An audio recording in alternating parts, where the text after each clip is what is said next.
Well, hello to everybody. Hola para todos. We are now in the third dialogue of the International Council for Tradition of Music and Dance. The topic today, as you know, is Archive of the Musicultura Group 2004-2023, reflecting on long-term participatory action research in Rio de Janeiro. Each dialogue will be presented by the Musicultura Group of Rio de Janeiro, Brazil, and Isabel Albor and Pedro Fadel are the moderators. In this dialogue, participants and authors are Maria Luisa Monteiro, Abreu Seabra, Gustavo Monsao, Carneiro Faria, Fanner de Souza Horta, Mateus Songhetti do Nascimento, João Gabriel Aguiar da Cunha, and Pedro Fadel. The language used today are Portuguese and English. So, thank you so much for your presence, and we begin with the dialogue. Pedro and Isabella, if you want to begin. Thank you. Yeah, thank you so much, Sylvia. Hello, everybody. Good morning, good afternoon, good night. I don't know which time zone everybody's in. My name is Pedro Fadel. I'm a member of the Musicultura Group, and I will be co-moderating the dialogue with Sylvia and Isabella. And I think Isabella can present herself now, and without further ado, we can start the video. Hello, everyone. I'm Isabella. I'm a member of the Musicultura Group, and although I didn't participate in this work today, I am moderating the chat and the discussions that are going to happen after we watch the video together. And with that, I think we can start.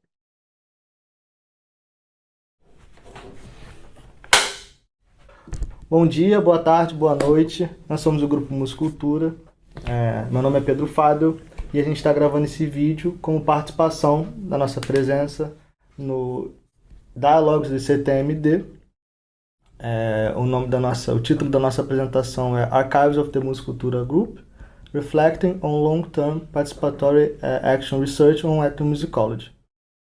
Nós resolvemos fazer uma coisa diferente um pouco, né, rapaz? Já que a proposta é um diálogo, a gente assume o diálogo como uma forma, então, ao invés de uma apresentação mais formal, em que, enfim, cada um ia ter uma parte, enfim, ia ser estruturada num formato mais convencional, a gente resolveu filmar, né, e trabalhar a partir de uma reunião, de uma conversa. Então vai ser um bate-papo, um caráter um tanto quanto informal, e a partir disso a gente vai discutir o projeto atual de pesquisa do grupo, que envolve justamente a elaboração, né, e a construção do nosso arquivo, que se dá através do acúmulo e da produção de todo o material de pesquisa do grupo ao longo desses 20 anos de trabalho, né? Então, eu vou atuar como mediador também, só explicando para quem vai nos assistir desse diálogo. Então, vamos lá. Como é de praxe do Musicultura, a gente sempre começa, é um pouco clichê, a gente sempre começa apresentando um pouco, afinal de contas, o que é esse grupo Musicultura. Claro que num contexto de pesquisa da própria etnomusicologia, muitas pessoas já estão familiarizadas com o trabalho do grupo, já tem uma noção mínima do que se trata, mas é sempre bom explicar.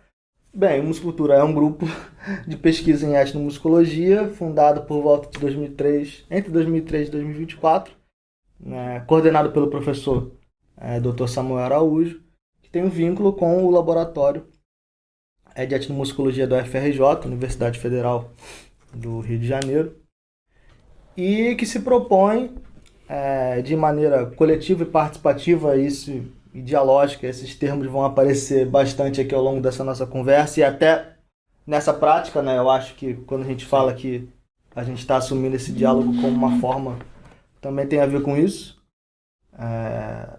Mas, enfim, é um grupo de pesquisa participativa em etnomusicologia que tem como objetivo central, vamos colocar assim de maneira um pouco mais formal, pesquisar de várias formas, né, as práticas musicais, as sonoridades, as formas de sociabilidade, e a praxis sonora, já para entrar num conceito bastante utilizado pela musicultura, que constituem, que permeiam, né, os grupos sociais, os coletivos políticos, os indivíduos, enfim, de um território específico, que é o Complexo da Maré, que é um bairro composto de um conjunto de favelas, de comunidades, que fica na zona norte do Rio de Janeiro. Então, situando um pouco, né, contextualizando um pouco musicultura numa síntese, eu diria que é isso. Se o amor só pra mim,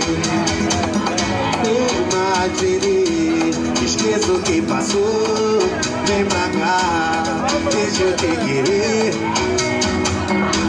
Olha, meu amor,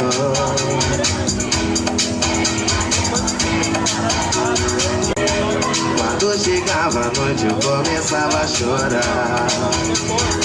Pra quê? Mas você não voltou.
E a gente, assim, ao longo desses 20 anos de grupo, e mais de 100 pessoas já participaram do Musicultura, em formações diferentes, né? Claro que não foram 100 pessoas ao mesmo tempo, mas ao longo de todo esse tempo, de todas essas pessoas que contribuíram com o grupo, alguns pressupostos teóricos, metodológicos e políticos também se fizeram constantes, assim, eles balizam o trabalho do grupo, inclusive o nosso projeto atual, né? Isso não muda, que são, eles estão fincados nas perspectivas de muitas pensadoras, muitos pensadores, intelectuais, militantes, etc., mas a gente geralmente cita duas figuras que são bastante importantes, né? Uma delas é o sociólogo colombiano Orlando Falsborda, e o trabalho dele com comunidades indígenas na Colômbia, educação popular, etc., pesquisa etnográfica com caráter participativo, engajado politicamente, e o também conhecido internacionalmente educador brasileiro, o Paulo Freire, né, com essa perspectiva da pedagogia da libertação, pedagogia da autonomia, né, uma perspectiva dialógica de trabalho, em que parte do pressuposto de que os participantes e as comunidades que são pesquisadas, etc., não se constituem somente como objetos de pesquisa, pura e simplesmente, essa perspectiva que se propõe afastada, distanciada, neutra politicamente, mas essas comunidades, esses indivíduos, esses grupos sociais, eles também são sujeitos e eles têm um papel ativo na elaboração da pesquisa e na própria praxis, né, na própria prática em si, de trabalho. Por que eu estou falando tudo isso? Porque uma característica importante, uma marca, então, do trabalho do Musicultura nesses anos todos é justamente isso, a participação ativa de moradores, né, do próprio Complexo da Maré, seja como integrantes do grupo, então, ao longo dos anos, né, tanto estudantes, à época, né, estudantes de escolas públicas, né, de escolas da Maré, ou até estudantes universitários, todos residentes da Maré participaram ativamente do grupo, mas também pessoas simplesmente moradores da comunidade que não necessariamente fizeram parte do grupo, mas que contribuíram, por exemplo, já para entrar um pouquinho no tópico de coisas que compõem o nosso arquivo, né, o nosso acervo, com discos, né, com jornais, etc. Enfim, tudo isso, ao meu ver, pelo menos, mas acredito que ao nosso ver também, já faz parte do debate, compõe esse caráter dialógico do trabalho. E também na própria forma como a pesquisa se dá, né? Por exemplo, a gente tem um vídeo de dos primeiros registros assim, de pesquisa do Musicultura, um projeto que envolvia samba e sociabilidade na Maré, de um trabalho de campo feito pelo grupo, se eu não me engano, em 2004, se eu estiver equivocado vai aparecer ali, em que o grupo está etnografando o ensaio do Gato de Bom Sucesso, que é uma escola de samba localizada ali na Maré. E em determinado momento, os integrantes do Musicultura à época começam a debater as formas, né, o próprio roteiro de entrevista, né, e quais vão ser os tópicos que serão abordados nas entrevistas com os integrantes, por exemplo, da bateria, ou com pessoas que têm algum lugar ali de destaque na dinâmica, né, do funcionamento ali da escola de samba, na hora.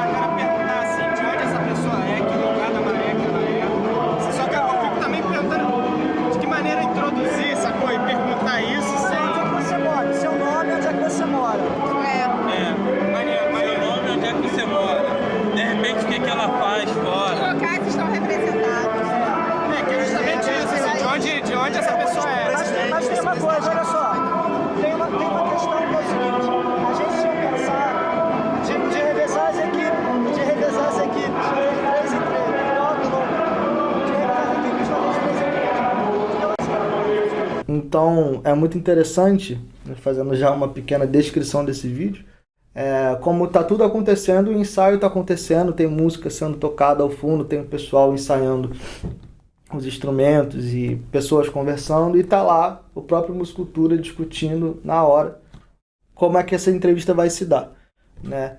E uma pessoa coloca um ponto, outra discorda, uma outra concorda, outra coloca outro ponto, e a coisa vai acontecendo dessa forma.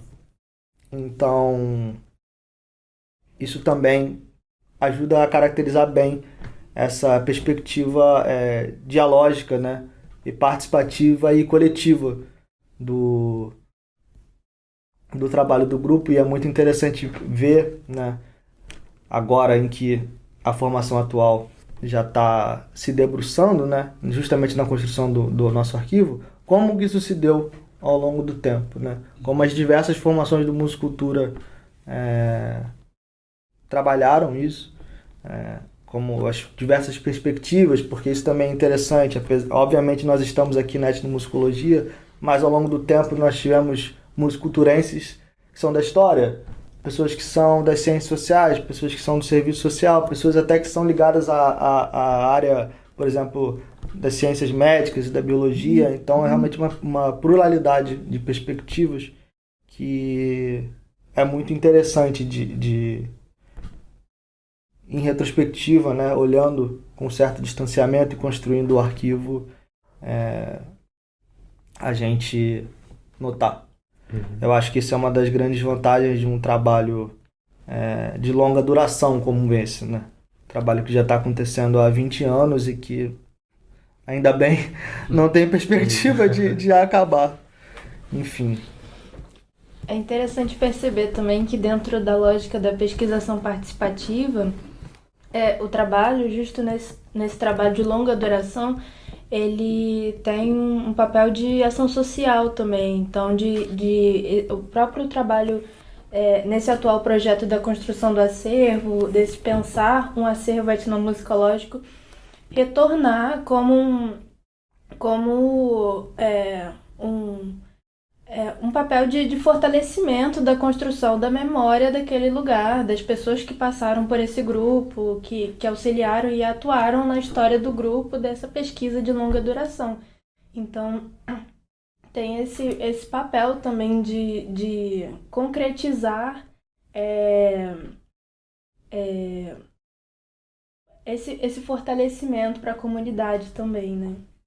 E eu acho que mais que isso, até a nossa própria ideia de fazer o retorno do nosso acervo para o Complexo da Maré, a utilização do nosso site, né, em construção como ferramenta pedagógica, ferramenta educacional, também entra muito na linha de um processo de validação daquilo que está sendo feito. Porque, como nós muito bem sabemos, existe um discurso de que aquilo que vem da favela, né, a produção cultural que vem da favela, ela é inferior, ela é pior, ou nem produção cultural ela é. Né, como aquelas discussões históricas de se samba é música, se funk é música, que vem se repetindo há décadas. Então, quando existe um grupo como a Musicultura atuando ali, não naquela história de observar aquilo como se fosse bicho e depois anotar e voltar para a universidade. Não é isso que a gente faz. Né?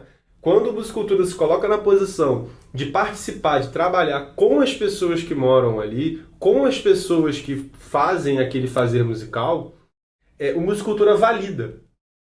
Porque a gente mostra, olha, isso aqui é digno de ser estudado, isso aqui é digno de ser entendido por vocês mesmos. Vocês podem fazer a produção em cima disso. Isso aqui que a gente tem, esse acervo todo, ele não é uma coisa que vai ficar dentro da universidade para um pesquisador autorizado entrar e fazer um acesso. Não, isso aqui é algo que vai ser acessado por todo mundo dentro das favelas que compõem o Complexo da Maré. E eu acho que isso tem uma força muito importante que vai de encontro, bate de frente com essas ideias pré-estabelecidas de que o fazer musical e aquilo que vem da favela é necessariamente ruim. Tem um vídeo no Musicultura, inclusive, que vai, eu acho que muito de encontro a isso que Malu e João estão comentando, que é um vídeo que pesquisa o gosto musical, e os integrantes do Musicultura estavam perguntando qual era o estilo musical que eles achavam que a maior parte das pessoas ouvia ali na Maré. Que tipo de música você acha que as pessoas daqui da Maré mais gostam e por que você acha isso? Bem, eu acho que é o funk mesmo, porque eu vejo bastante pessoas que curtem o estilo. Essa molecada nova só gosta de funk, só gosta de balada. Eu acho que são pessoas ignorantes, porque funk não é um estilo de música, é uma pura pornografia, só que verbal. Aquele funk depravado, aquilo não gosto não. Tem um funk que dá pra escutar, dá pra... Mas tem uns que eu detesto. Muitos deles citavam funk, citavam pagode. E aí também pergunta... Oi? O brega. O brega, né? O forró, também que foi muito forte na Maré. Compreendendo isso das raízes musicais, tanto do complexo quanto das pessoas que viam, assim, e ouviam, né? E junto dessa pergunta, perguntava-se depois quais os estilos que a pessoa entrevistada mais gostava de ouvir, assim. Coincidentemente, ou não coincidentemente, melhor dizendo, geralmente o funk, o forró e o pagode não era incluído pelos próprios moradores, ali como um dos seus maiores gostos musicais, né? E aí perguntava-se então, afinal, tipo assim, por que você acha que escuta-se mais funk, pagode, né? O que você acha disso? Em compensação, ninguém falava que gostava, né? Era sempre o outro, essa dinâmica do outro, assim.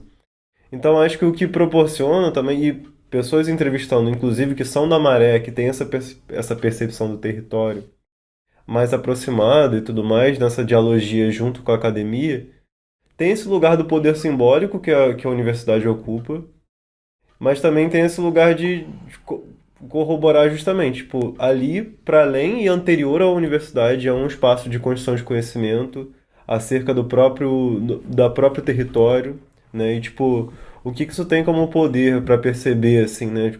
Quais que são as dinâmicas que coloca como menor o funk, coloca como menor a política e a cultura, né, favelada e a música favelada, em contraposição a ver, assim, como que essa estrutura, né, inclusive desde a própria universidade, em certa medida, valida ou deixa de validar, né, aquilo dali. Em compensação, como que a gente mesmo faz para que a gente se perceba como potente, como agente social, né, possível. Então, eu acho que toda essa dimensão do acervo é um pouco para ver que isso não vem de agora, né? É um processo Sim. que é muito anterior e que é constituinte e que vai se recriando, né? Que vai trazendo um certo empoderamento para além do conceito, né? Mas que de fato, assim, percebe-se como que a compreensão da própria comunidade para a comunidade, assim, permite assim, como sujeitos históricos, né? Que vão compreendendo e vão aprofundando essas compreensões. É importante, assim, hoje, né? Então, eu acho que o projeto do Musicultura, né, de fazer, apesar de todas as dificuldades, né, que o acervo encontra, e com tudo, inclusive, né, porque a partir das dificuldades que vem essa noção de que precisamos reorganizar todo esse arquivo, precisamos trazer ele de forma virtual e digitalizada para que ele não se perca, justamente pelas mazelas, né, que a gente encontra pelo próprio Estado, que a gente encontra referente à violência policial, que posteriormente nessa conversa a gente vai falar um pouco mais, que esse arquivo ele só se amplie, que ele se aprofunde, que ele tenha uma compreensão histórica da sua própria produção, né? Apontando um pouco para a pesquisa de longa duração antes, que a Malu estava falando, eu acho importante a gente dizer que esse grupo, pelo tempo que tem, essas mudanças também trazem, né, essa mudança de integrantes, de perspectivas, também são parte essencial do trabalho, né? São aí 20 anos de trabalho. E não só o material acumulado durante esses 20 anos, mas também todas as mudanças de perspectivas acerca de como isso é construído, porque mudam-se as pessoas, mas muda-se também a maneira como as pessoas participam do trabalho. Nós, por exemplo, hoje aqui constituímos um grupo que está basicamente dentro da academia, né? Somos estudantes de graduação, de pós-graduação, não somos moradores da Maré, como em outros tempos já existiram, e isso impacta o trabalho de alguma maneira. E para além disso também, acho que a gente percebeu durante muito tempo o grupo tinha essa preocupação. Isso aí foi interessante naquela conversa com o Vitor, né? Que eu acho que vai muito nessa coisa da Malu da pesquisa de longa duração. Para só contextualizar quem é o Vitor. Vitor Neves. Uhum. O Vitor Neves é um musiculturense, né? Fez parte do grupo, ele foi um estudante de composição aqui na UFRJ. Isso. Sim. Depois passou para o serviço social e Exatamente. agora é professor de música na Universidade Federal do Espírito Santo. Ele estava na primeira formação do Musicultura e ele veio numa reunião com a gente e a gente conversou, a gente assistiu trechos de gravações e ele disse que desde aquela época já se tinha essa vontade, né, de trabalhar com esse material, de constituir esse acervo. E foi por isso que eles fizeram o registro. E como foi curioso que eles fizeram o registro naquela época pensando nisso, mas é só hoje que a gente está se debruçando sobre esse material, né? Só hoje que a gente está fazendo o que eles pensaram em fazer há quase 20 anos atrás, para ver como as coisas, como as perspectivas mudam, como a dinâmica muda do trabalho. Uhum. E é isso, não só a dinâmica do trabalho muda, como muda o lugar que o trabalho é feito, mudam os recursos, muda a maneira como você enxerga aquilo. E aí, entrando já um pouco nessa parte da preservação, de como a gente pensa em constituir isso, para um trabalho desse tipo de longa duração, a gente precisa de um cuidado, né? Especial e um esforço, aqui colocamos como esforço interdisciplinar para criar para proteger, né? Para conseguir criar esse arquivo pensando na sua preservação, né? E como essa preservação, em contexto de crise e mudanças sociais, ele se constitui como uma tarefa essencial para a continuidade e processo do trabalho, né? A gente pega o Musicultura aqui como integrantes basicamente a partir do início da pandemia, né? Isso. Então a gente já entra num contexto de crise grave e que obviamente atinge uma comunidade como a Maré de uma maneira muito mais pesada. E isso refletiu em como a gente ia trabalhar com esse acervo, né? Se tornou mais urgente ainda essa preservação para que o trabalho continuasse a existir, o trabalho continuasse a gerar frutos. E a partir daí, já um pouco antes, intensificado, né, pelos conflitos e pela violência dentro desse espaço, né, que é a Maré, com operações policiais, épocas de eleição, no Rio de Janeiro, a gente já tem a noção de que vai ser violento, que a favela vai ser ocupada por forças policiais, por forças militares, a fim de garantir uma suposta segurança, né, à população, que a gente sabe que não é bem assim. A gente correu o risco de perder esse material acumulado durante quase 20 anos. E aí é curioso a gente discutir aqui também que a gente pensa o arquivo de uma maneira, como a gente colocou algumas vezes, ser o arquivo contra-hegemônico, o arquivo feito não só por pesquisadores da universidade, dentro da comunidade, mas a comunidade, os membros da comunidade sendo parte integrante do Musicultura e atuando também como pesquisadores, a gente pretendendo o arquivo como um arquivo contra-hegemônico, dessa perspectiva de formação, inclusive do grupo e da maneira como trabalha, a gente cai um pouco na discussão sobre como se formam arquivos, vou dizer, institucionais, ou arquivos comunitários, ou arquivos onde a gente coloca isso na importância, né, na hierarquização desse tipo de trabalho. E é engraçado que, ao mesmo passo que a gente tenta correr, quando a gente chega na Maré, né, lembra, para recuperar esse material, a gente encontra o material em uma situação bem delicada, numa sala que ficou guardada, com o risco de ter sido jogado fora, literalmente, e só não foi porque uma funcionária do lugar, do CCDC, que é o Centro Comunitário de Defesa da Cidadania, que fica lá na Maré e era a sede do Musicultura, onde eram tocadas as reuniões e onde o material ficava guardado. Por várias coisas que aconteceram lá, nessa questão de violência, de mudanças também de administração, esse material ficou escanteado, a gente não podia estar lá por contexto de violência, às vezes, pelo contexto da pandemia. E quando a gente chega lá, esse material só foi guardado porque uma funcionária disse que não, esse material não pode mexer, que esse material é do professor.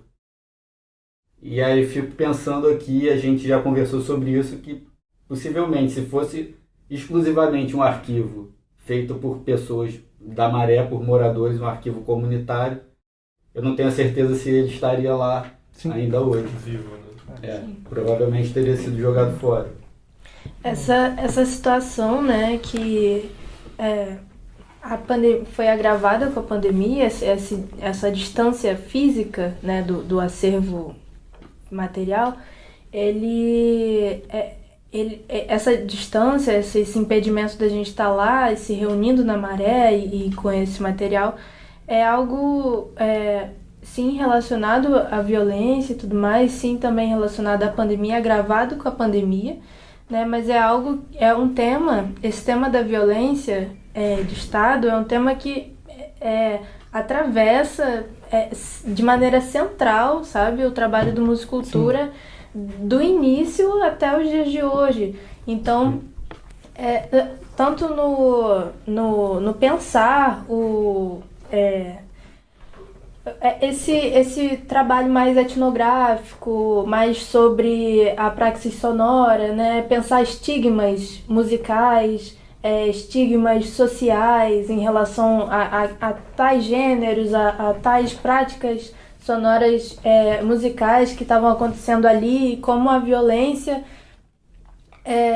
né, estatal estava ali atuando também e presente naquela cena, né? E isso aparece de maneira central no nosso material, no material que a gente está manejando no acervo, mas isso também aparece de maneira central na própria preservação do acervo. Então, assim, é um tema muito importante, né? Que nossos olhares eles estão bem atentos a isso, assim, de como esse processo de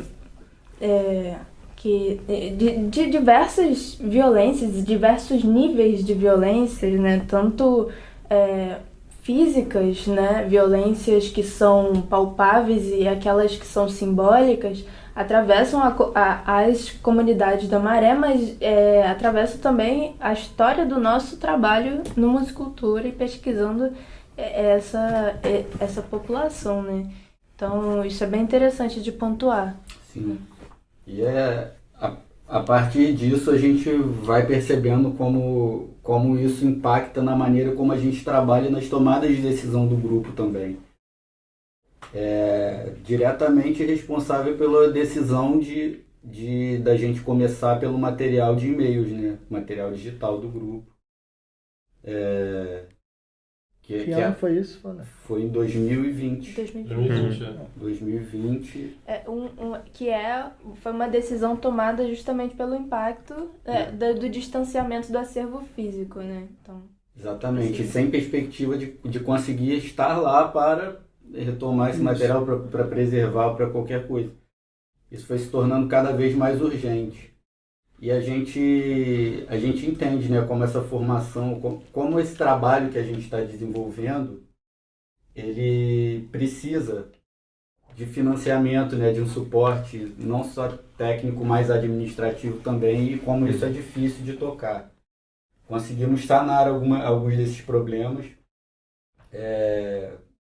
com financiamento através do edital da FAPERJ, né, cientistas do nosso estado. A gente conseguiu, por exemplo, comprar equipamentos, né, computadores, HDs. A gente conseguiu montar um servidor, que o João vai discutir um pouco mais à frente. São coisas que eram necessárias para a gente conseguir, pelo menos, iniciar esse trabalho assim. Mas nessa situação emergencial, quando a gente começa, até a gente começar pelos e-mails do grupo, que é outra parte fundamental do trabalho, que a gente constitui como material essa troca, essa conversa entre os participantes, desde que se tem notícia dos e-mails, assim, né? Também é documentação. Também é documentação. Isso 2005, também, né? 2005, onde começam as trocas de e-mail. Essa comunicação do grupo também é importante. A gente fala sobre isso nos trabalhos de acadêmicos, né? No que a gente escreveu na produção acadêmica do grupo. E aí, assim que foi possível, a gente tentou retomar esse contato com a Maré, fomos lá algumas vezes. Salvo engano, inicialmente a ideia não era retirar as coisas de lá, né? Foi só quando a gente viu que... Exatamente, Desculpa te interromper, Fanner, só para contextualizar, né? O Fanner já mencionou isso, né? O ponto, a virada, né? Acho que o auge da nossa crise com relação à nossa relação com a Maré, né? E essa situação do material, da documentação, foi esse caso do despejo eminente do nosso material, que, como o Fanny muito bem colocou, nos foi alertado por uma funcionária da limpeza, né, uma trabalhadora terceirizada da limpeza, que teve esse insight de nos avisar. E muito boa essa sua colocação, da forma como ela coloca isso pra gente, né? Material do professor. Então já tem uma distinção, já tem várias camadas de significado social, isso, né? Provavelmente, claro, a gente não pode afirmar com toda certeza, né? Mas eu acho que é uma especulação que tem a sua lógica, que se não fosse o material do professor Samuel Araújo, isso já teria sido jogado fora há muito tempo. E um trabalho de 20 anos teria ido para o lixo, literalmente, assim. Mas retomando, né, para contextualizar, a decisão dessa retirada emergencial, né? A gente brinca que é um trabalho de guerrilha, né? De retirada do material da Maré, do CCDC, foi nesse momento. Inicialmente isso não era a nossa perspectiva. A nossa perspectiva era, começamos esse trabalho, né, impedidos por conta da pandemia da Covid-19, então vamos trabalhar com os e-mails, porque essa documentação é importante, e isso a gente consegue fazer de casa. E quando a pandemia, abre aspas, melhorasse, a gente retornaria à Maré. Ensaiamos esse retorno, a situação se agravou muito, e aí já vou passar também a palavra para o João, mas só para tentar fazer aqui um arremate de tudo que foi discutido até agora, pegando o gancho da Malu, né, de mostrar como as formas de violência elas atravessam o trabalho do Muscultura historicamente, né, inclusive até como conceito, né, de pesquisa, né? Eu acho que é importante, aqui a gente está falando para um público internacional, então eu vou falar sobre isso, que a situação atual, o contexto contemporâneo, né, do Rio de Janeiro, do Brasil, mas vamos aqui focar na cidade do Rio de Janeiro, no que tange a política, né, é muito severo, né?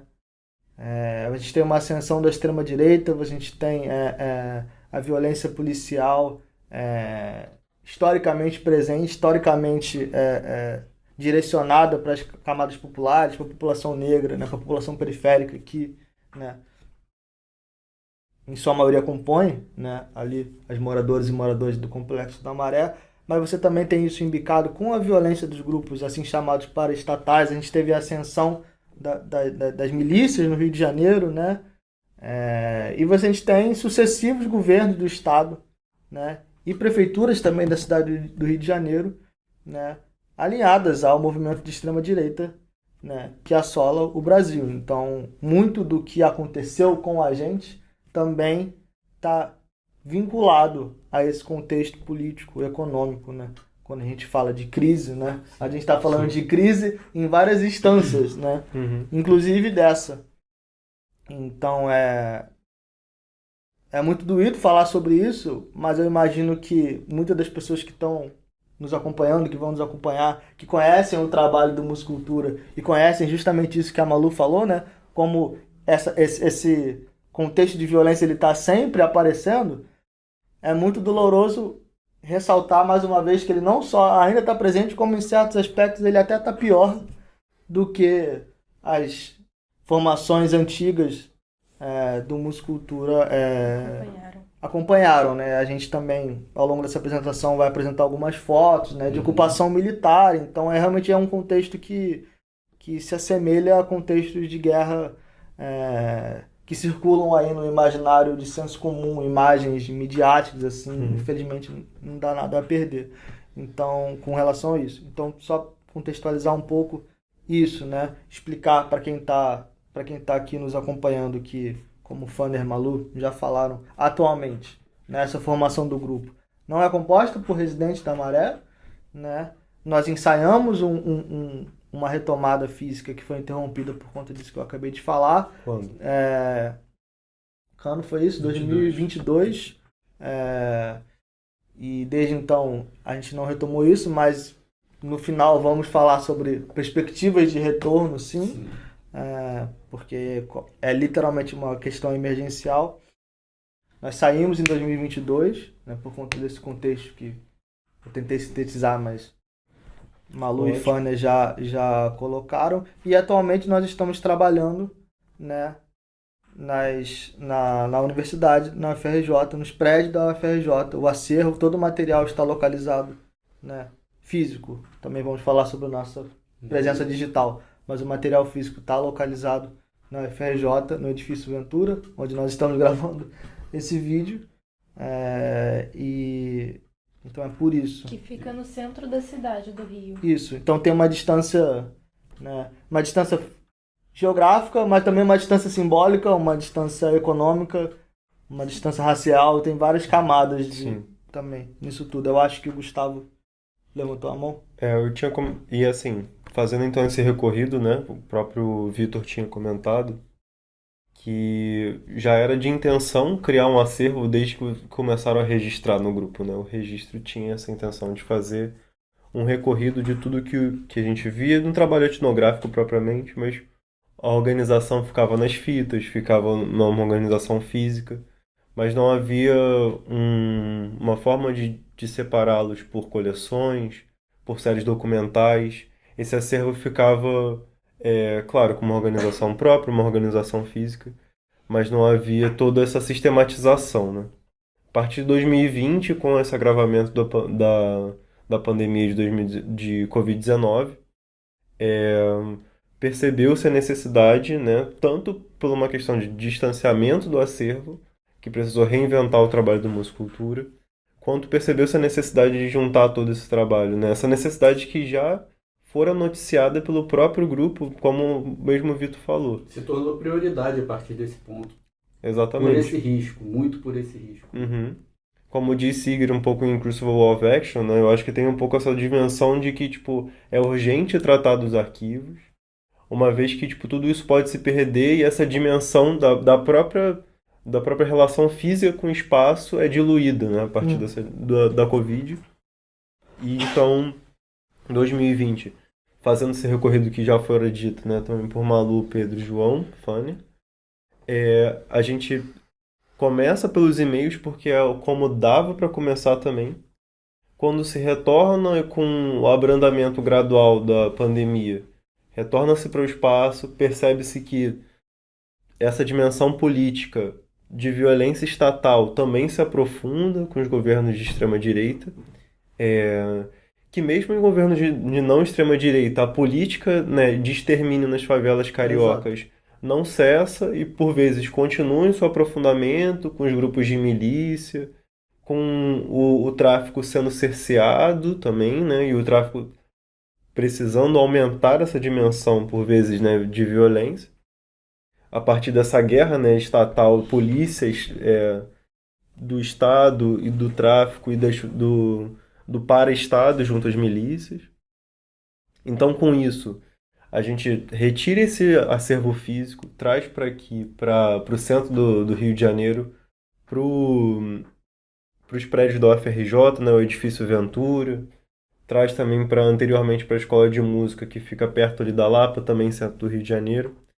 Então, com isso, a gente começa também a se debruçar na organização desse material físico, né, fazendo um trabalho de higienização, um trabalho de reorganização do material físico.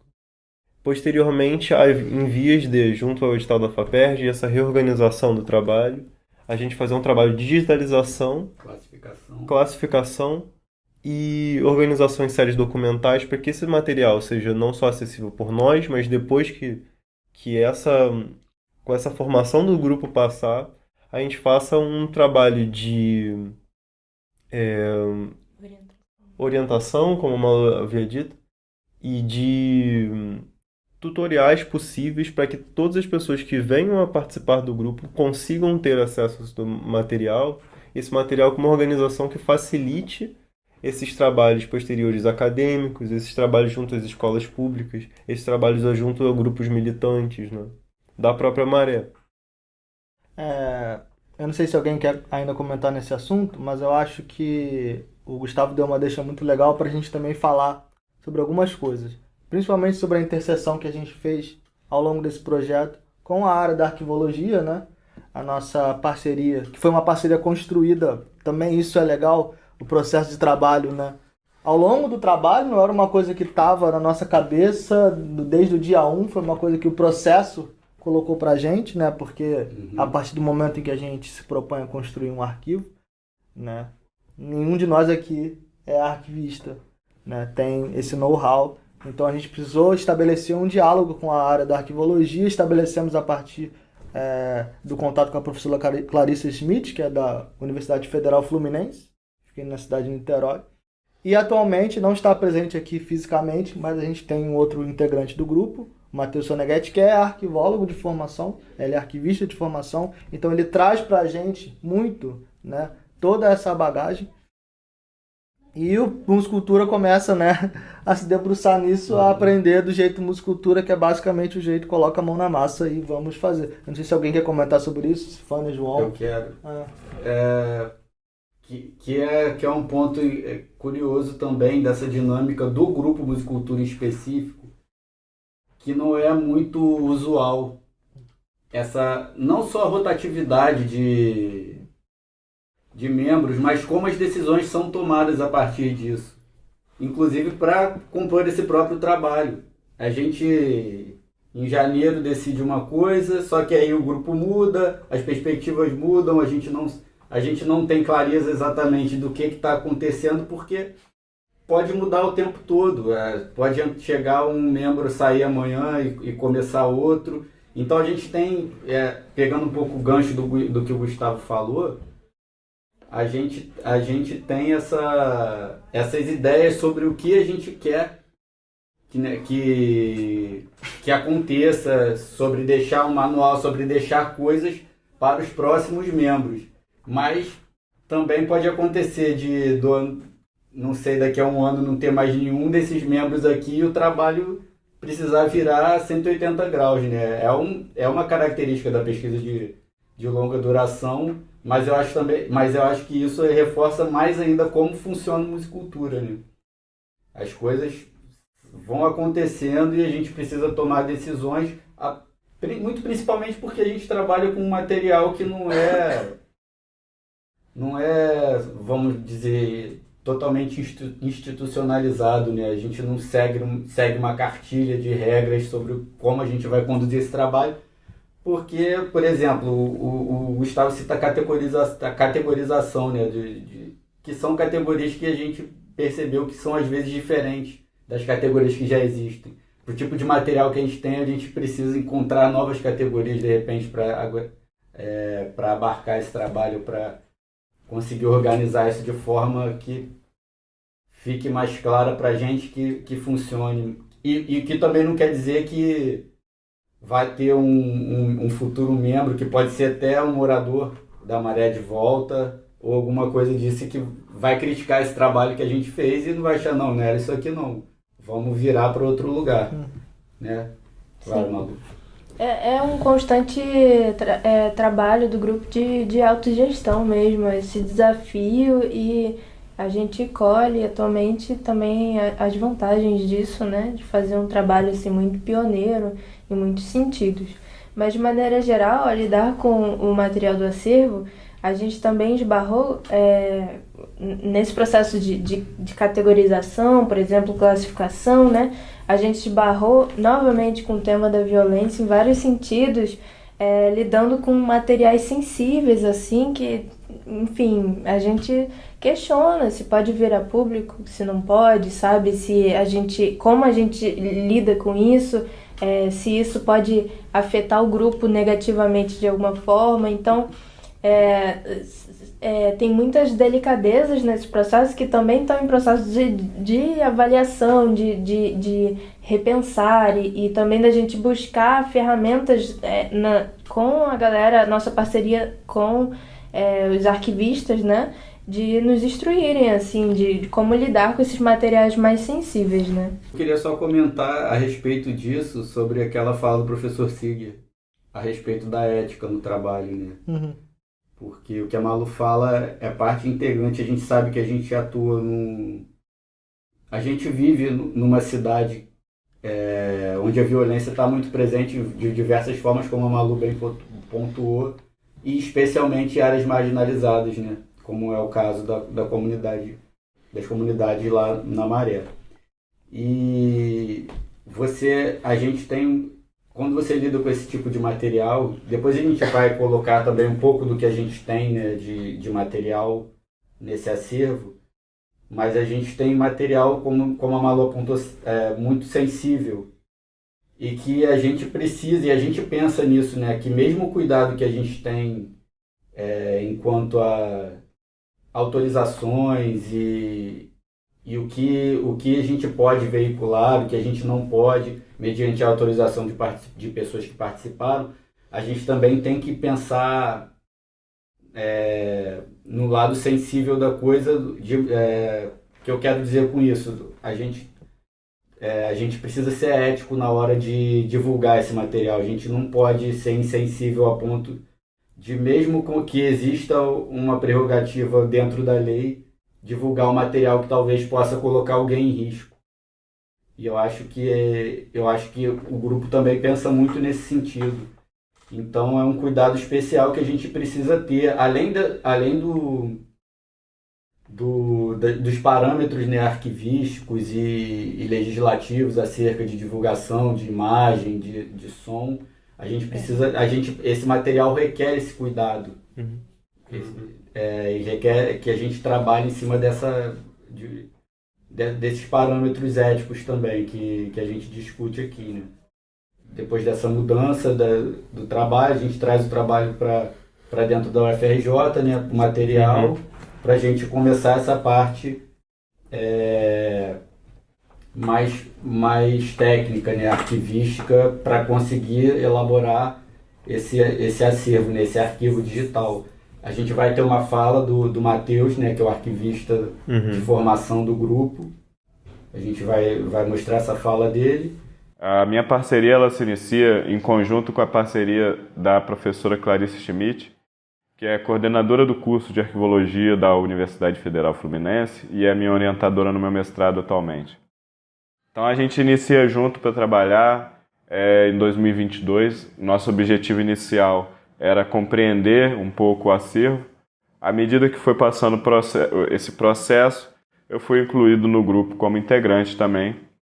E entendo que foi algo de extrema importância para conseguir aprofundar na compreensão desse acervo, né? Nesse ponto, a gente tem que informar e vale a pena ressaltar que o Grupo Musicultura ele não é apenas um projeto, né, de pesquisa e extensão. São vários projetos de pesquisa e extensão em sequência e às vezes também concomitante. E isso é um ponto que a gente entendeu que seria um ponto importante na organização física e virtual do nosso acervo. Entendemos que o projeto é ele quem dá a cara daquele documento que foi acumulado durante aquele período, né? Então, assim, o projeto ele tem que se iniciar, ele tem um documento que inicia esse projeto, que pode ser um formulário, e no final ele tem um relatório obrigatório para prestação de contas, para instituições de fomento, instituições de parceria e etc. E dentro desse período, entre o início e o fim do projeto, a gente tem toda a gama de acervo que é acumulada durante o processo da pesquisa, né? Que aí a gente tem material sonoro, material audiovisual, a gente tem material fotográfico, material como flyer, enfim, uma diversidade muito grande de documentos, né? Eu vou puxar muitas das coisas que já foram faladas aqui, especialmente a autogestão do grupo e esse contexto de termos que ter, digamos, um bom senso na hora de, enfim, deixar público certos conteúdos. Quanto à questão da autogestão, nessa parte mais técnica, né, de como que o armazenamento desse acervo funciona, quais são os critérios da arquivística que a gente usa, muito chefiados, né, pelo Matheus, é muito necessário fazer algo que já foi mencionado, salvo engano pelo Gustavo, que é esse manual. Porque, por exemplo, quanto à questão do nosso servidor, que eu já vou entrar, é algo que para a operação você precisa de algum conhecimento prévio na área. Conhecimento esse que eu tenho, mas que não necessariamente os membros futuros do grupo vão ter. E aí, naturalmente, essa composição aqui ela vai ser alterada, então tem que ter a possibilidade de futuramente alguém conseguir não só operar, mas resolver problemas, fazer um diagnóstico do que está acontecendo, né, num cenário eventual. E mais importante que isso, ter o acesso. Porque se a gente perde o acesso a tudo aquilo que a gente tem, esse trabalho ele acaba sendo em vão futuramente.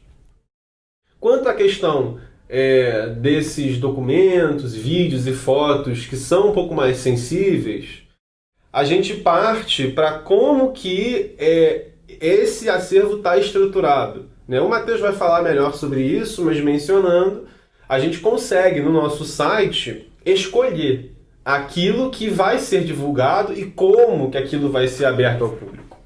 Então, atualmente, a gente segue muito bem, inclusive, a regra de backup 321, né? E que foi algo que eu me esforcei bastante para que a gente seguisse frente às dificuldades que nos são impostas pelo contexto em que esse acervo está inserido. As dificuldades que a gente encontra hoje são usualmente duas, né? Em relação a isso em específico. Primeiro, dinheiro, né? Então é uma falta de recurso financeiro. Isso foi parcialmente solucionado com a verba da FAPERJ, que já foi citada aqui. Então, com ela, a gente conseguiu resolver uma série de questões que a gente, em apresentações passadas, como a do Enabet, citou. Né? Então, por exemplo, a falta de computadores, o scanner que nós utilizamos para poder fazer a digitalização dos documentos textuais, né, em folha de papel, e o próprio servidor, além dos HDs. Então, como boa parte das coisas que estavam no acervo não eram digitais, precisavam ser digitalizadas, a gente contratou a Via 78, que fez esse trabalho. É uma empresa privada, né? Isso, de fato, com essa verba. E aí, para a gente ter um espaço para armazenar, a gente comprou 2 HDs externos de 8 TB, inclusive tá ali em cima. Acho que seria legal pegar para mostrar. Mas a gente comprou 2 desses. E aí esses HDs estão com tudo que estava lá, que trouxe, né, que a Via 78 digitalizou e trouxe. Os originais ainda estão aqui, estão na escola de música, aqui nesse prédio, só numa outra sala. E nós tínhamos 2. Esses 2 eram iguais. O que a Via 78, afinal, digitalizou? Quais tipos de materiais? Muita coisa. Bom, mini DVs, mini disques, a gente tinha fita VHS, a gente tinha mais formatos de mídia, né? Tinha. CDs também. CDs. DVDs. Então, basicamente, fonogramas, materiais audiovisuais, esses foram digitalizados através dessa empresa privada Via 78. Isso. Que nos auxiliou nesse trabalho, enquanto os materiais textuais foi feito um trabalho a partir do próprio Grupo Musicultura de digitalização, com scanner que a gente... Higienização, documentação. É interessante falar também um pouco, aproveitar esse gancho para você concluir sobre os metadados que eles já colocaram, né? A Via 78 já forneceu metadados descritivos. Perfeito. Em 2022, o acervo havia sido transferido para a Escola de Música e a gente começou a atuar com os documentos em papel, que somados eles em metragem linear, né? São aproximadamente 5 metros lineares de documento em papel, que são relacionados às atividades dos projetos que compõem o Grupo Musicultura. E a gente tem um fator que acontece também no grupo, que são documentos, que são atividades oriundas de um vídeo que foi gravado, por exemplo, né? Um documento de uma resenha onde se discute um vídeo gravado, ou uma decupagem de um vídeo gravado. Então, para a gente é importante a gente estabelecer uma forma de organização que respeite esse vínculo que é orgânico entre esses documentos, né? Então, para isso, a gente dividiu inicialmente o acervo físico no suporte de papel, que é o que a gente estava trabalhando naquele momento, em 2022, a gente dividiu em 3 categorias. Inicialmente, a primeira categoria, que são os documentos pessoais, que a gente entendeu que eles não passariam pelo processo de digitalização, porque eles contêm informações pessoais dos integrantes, dos ex-participantes, e que não é relevante, né, do ponto de vista de disponibilização para o público geral, né? E aí entra a segunda categoria, que a segunda categoria é a que a gente entende que deveria ser, né, colocado como um acesso público, que são os documentos que foram gerados institucionalmente pelo Grupo Musicultura dentro de um processo de pesquisa, né?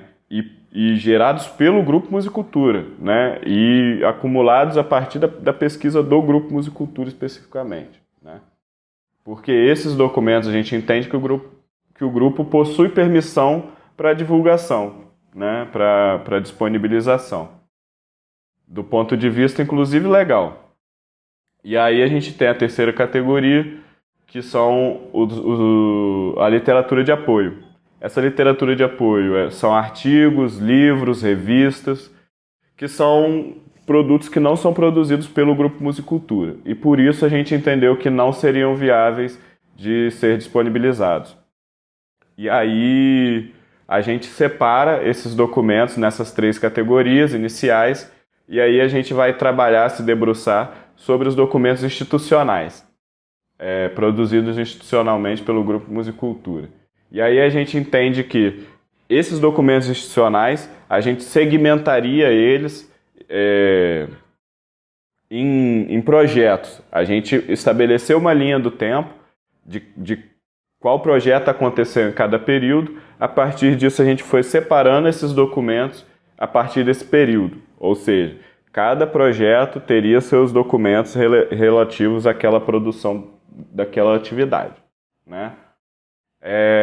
A gente entende, inclusive, que dentro desses dossiês dos projetos, a gente vai separar esses documentos em séries documentais, em tipos documentais, né? E ordenados cronologicamente, a partir do seu processo de produção, evidenciando o seu processo de produção, inclusive, né? A partir disso, a gente higienizou e digitalizou esses documentos e começamos a trabalhar com as possibilidades que a gente tinha para disponibilização online desse tipo de documento, e a partir do momento também que a gente recebeu os documentos digitalizados do Via 78, que são os materiais sonoros e audiovisuais. E todo esse trabalho da Via 78, dessa empresa, foi realizado com ele justamente porque o grupo não tinha, e não tem até hoje, né, os equipamentos necessários para poder fazer, nem a experiência, e a universidade não conta com isso. Então, por isso que a gente teve que sair da universidade com esse trabalho, salvo aquilo que a gente conseguia fazer. Então, no processo de digitalização, a digitalização dos documentos textuais, como foi mencionado, e no caso dos e-mails, né, que era a transformação daquele e-mail em um documento PDF-A. Então, a gente entendeu que a gente precisava buscar, primeiramente, a Universidade Federal do Rio de Janeiro, através do seu Atom, né, que é um programa que ele é desenvolvido para descrição e disponibilização arquivística, que, infelizmente, o Atom da UFRJ, ele não estava disponibilizado para novas integrações de acervo, e por isso a gente não conseguiu utilizá-lo. Então, isso tudo, no primeiro momento, estava em um desses HDs que foi mostrado pela Malu. Posteriormente, a gente clonou esse HD para um segundo HD exatamente igual, para que a gente pudesse ter 2 HDs. Então, a ideia, a princípio, era um ficava aqui, nessa sala, e um ficava na casa do professor Samuel. Eu batia numa tecla que era, a gente precisa ter alguma forma de acesso que seja mais efetiva do que só ter que chegar aqui, trazer um computador, plugar, ou usar o nosso computador, plugar o HD para poder mexer. A gente precisa ter alguma forma de fazer isso mais rápido para conseguir colocar no site, porque aqui existe um problema de internet. Então o que a gente decidiu fazer foi criar um servidor de armazenamento, né? Esse servidor de armazenamento, ele hoje, né, foi criado com peças de consumidor, ou seja, peças normais que a gente usa em computadores regulares.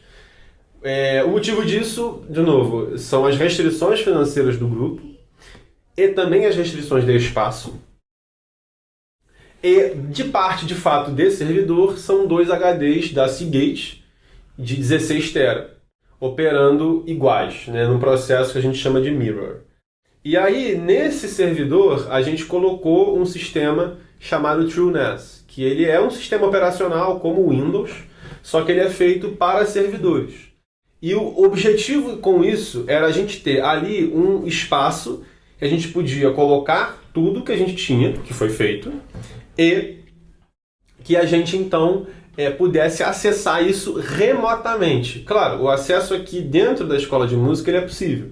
Você consegue acessar via SFTP e você consegue acessar via SMB, que são 2 protocolos diferentes de acesso de arquivos em servidores, né? Servidores tipo NAS, né? Que é Network Attached Storage Device.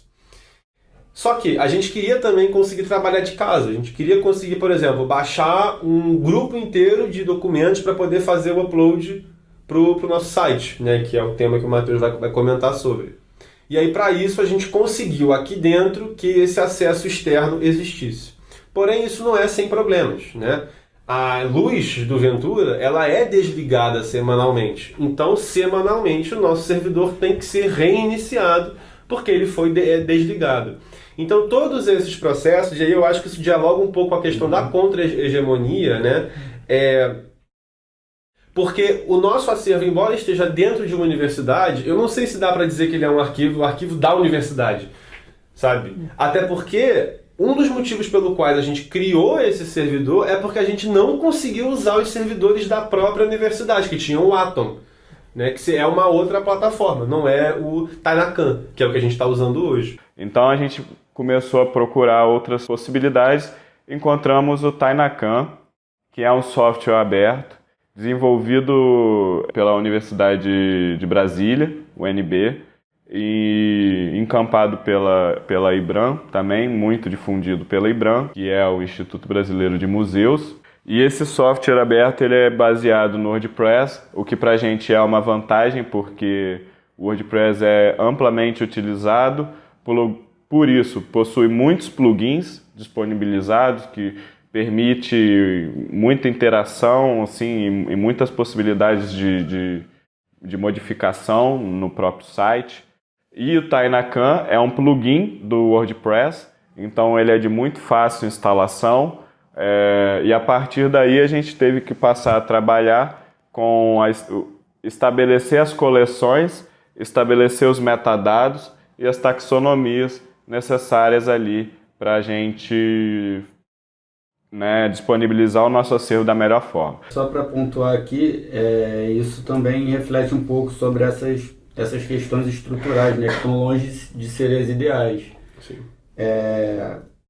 Esse lance, eu só queria comentar sobre essa parte do acesso, que o João fala também, a gente poder acessar isso remotamente, muito porque o acesso ao próprio prédio é restrito. A gente não pode entrar aqui a hora que a gente quiser e o dia que a gente quiser. Lembrando, esse edifício aqui ele é um edifício privado. Não lembro se a gente mencionou isso. Não.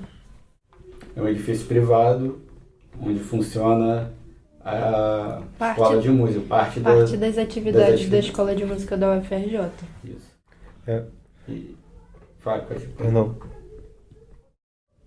Não, só para concluir isso, que a gente... isso é uma das necessidades da gente ter acesso remoto a isso. Mas, de qualquer forma, o Matheus vai pontuar isso na fala dele, mas a gente tem essas dificuldades administrativas também e estruturais, porque para a preservação de um material como o nosso, não só o nosso, mas como o material do Laboratório de Etnomusicologia, quando você lida com certos tipos de documentos e certos tipos de mídia, você tem que ter um cuidado que a gente não consegue ter aqui, como, por exemplo, temperatura, que não é ideal, ar-condicionado que é desligado, a luz que é desligada, você não consegue manter a temperatura das coisas. Ou seja, por mais que a gente se esforce no sentido de preservar esse material e por vezes a gente tenha que tomar medidas emergenciais, como foi trazê-lo para cá, isso não significa que o material esteja fora de risco. Essa é uma das características também desse trabalho. O material continua em risco mesmo tendo vindo para cá. Uhum. A gente não sabe se... A gente acredita que em menor risco, mas que o risco existe. Eu acho que muito disso tem a ver com o fato da contra-hegemonia, que já fora dita, mas também sobre o muscultura acontecer nas margens, né? O trabalho do muscultura, e posso até dizer do laboratório de etnomusicologia, acontece na margem da própria universidade, na margem do que as pessoas esperam que seja música, dessa tradição conservatorial, né, da música, que tem uma classe, tem uma raça, né? O muscultura, de algum modo, ele suspende e tensiona essa relação do próprio ensino e do fazer musical, que a gente está falando de uma música que não é essa que está na centralidade, é a música que está na margem, né? Ao mesmo passo que a gente também está na margem da própria maré, porque a gente entra nas tangências e nas brechas possíveis para realizar um trabalho de interlocução, sim, com a universidade, mas que, como a gente disse, não é da universidade de todo, né? Porque quando a gente vem para cá esperando um acolhimento e uma estruturação, esse trabalho não é abraçado de todo. E a partir dessa percepção, tem a ver justamente sobre o que a gente trabalha, sobre o que nós tentamos lançar importância, sobretudo para nós mesmos, assim. Porque muitos de nós, ainda que não sejamos da maré, somos pessoas que partem de um contexto de marginalidade, seja de raça, seja de classe. Então, quando a gente vem para a universidade e não se encontra aqui, né, porque afinal não é uma estrutura que foi feita de todo, a gente vai entrando nas brechas. Só queria concluir um pouco isso que o Gustavo falou, porque achei interessante que isso para pontuar, não é um problema da Universidade Federal do Rio de Janeiro, é um problema que atravessa as universidades, pelo menos daqui do Rio de Janeiro, de música. A gente encontra mais ou menos as mesmas ideias. E isso atravessa uma questão um pouco maior, né? Que não é exatamente só tipo de repertório que a gente pesquisa, que está presente no nosso trabalho, né? Tem uma questão maior que permeia isso. Então eu acho que, não sei se mais alguém quer comentar essa última fala do Fanner, trazer algum desses tópicos, mas eu acho que seria importante a gente agora, mudando um pouquinho do assunto, puxando um gancho, coisas que eu acho que o João começou a trazer, sobre o que de fato já foi feito, né, no trabalho de fato de constituição desse arquivo, né, através do site, nessa perspectiva digital, lembrando que agora a gente está falando de um trabalho digital, né, de um repositório digital. Então, como já foi mencionado aqui, o próprio grupo digitalizou toda a documentação textual. Essa documentação textual não está em sua totalidade atualmente no nosso site, mas a gente está no processo de colocar isso no site e produzir os metadados sobre essa documentação. Então, e a própria produção de metadados, só puxando esse gancho, ela é feita de maneira coletiva, então a gente discute que metadados são esses, como é que isso se faz, né? Então nós fizemos isso. Todos os vídeos, se eu não me engano, João, quando eu falo vídeo, estou falando, por exemplo, filmagens de campo, do Musicultura, de apresentações, por exemplo, no Gato de Bom Sucesso, como já foi dito, mas só para dar um panorama também dessa diversidade musical. Então tem apresentações de bandas de rock, de metal, bailes funk, forró, igreja. Cultos evangélicos, tudo isso, né? Todas essas gravações que o grupo fez no seu trabalho etnográfico ao longo dos anos, né? Isso já está colocado no site, também metadados estão sendo produzidos sobre isso, né? Todos os áudios dos MDs, né? E aí esse foi o trabalho justamente capitaneado pela Via 78, que digitalizou, e nós incorporamos isso no site. Então esse material está totalmente upado, né? Totalmente subido para o nosso site. E também uma seção que está basicamente completa no sentido da sua presença no site. Tudo isso que está sendo dito aqui, a produção de metadados, ela é meio eterna, né? Mas enfim, das publicações do Musicultura. Então, e até agora, publicações em 3 categorias, digamos assim. Publicações em artigos, né? periódicos, revistas acadêmicas, desde o primeiro artigo do Musicultura em 2006, né, tem o Musicology, até os mais recentes, né, publicações em capítulos de livros, né, e publicações também de análise em congressos e simpósios, né, a participação em eventos acadêmicos, né. Futuramente a gente também pensa em incluir de alguma forma, né, trabalhos de membros do Musicultura que relacionados de alguma forma ao tema central aqui de pesquisa do grupo, mesmo que essas pessoas não estejam mais no grupo. Então vou só citar um exemplo, né, para dar uma certa concretude. Um integrante chamado Sinésio, um dos primeiros integrantes do Musicultura, tem a sua dissertação de mestrado publicada, pensando música e memória na maré. Acho que seria um trabalho interessante de ser incorporado, né, ao nosso repositório, mesmo que não seja um trabalho de autoria do grupo Musicultura, né? Sim, perfeito. Então, tem isso e as próprias citações, porque como o trabalho do grupo é conhecido internacionalmente, os artigos acabam circulando em contextos, né, por exemplo, trabalhos que pesquisadores na faixa de Gaza, ou até em outros contextos, assim. Então, um certo mapeamento, né, dessa circulação, né, do conhecimento produzido, né, pelo grupo Musicultura. Também, eventualmente, isso até já é uma perspectiva futura, né, de ser inserido no nosso site também. O nosso site ele está em desenvolvimento, estamos alimentando ele e melhorando a qualidade dos nossos metadados, né? O Tainacan ele é feito para gerenciamento de acervos online e ele divide os seus acervos em categorias que ele nomeia de coleções. A gente entendeu então que a gente deveria produzir 4 coleções. Uma de documentos textuais, nato-digitais e digitalizados, uma de documentos fonográficos, uma de documentos audiovisuais e uma de publicações realizadas exclusivamente pelo grupo Musicultura, né? E a partir daí, a gente entendeu que essa separação seria importante porque cada suporte de documento ele necessita de uma gama de metadados diferentes, né? Então, no momento do preenchimento, se fosse apenas uma coleção, ficaria confuso, né, para o integrante do Musicultura que vai estar trabalhando sobre aquele documento. Então, a gente decidiu separar para a gente uniformizar também cada padrão de metadado.